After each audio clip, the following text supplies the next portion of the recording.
गरुडगमन तव चरणकमलमिह मनसि लसतु मम नित्यम् गरुडगमन तव चरणकमलमिह मनसि लसतु मम नित्यम्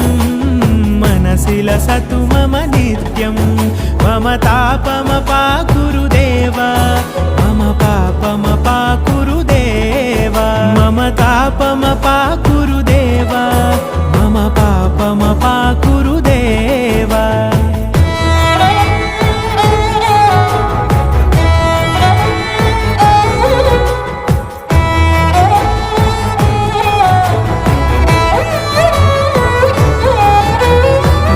जनयन विधि नमुचिहरण मुख विबुध विनुत पद पद्मा जल जनयन विधि नमुचिहरण मुख विबुध विनुत पद पद्मा विबुध विनुत पद पद्मा।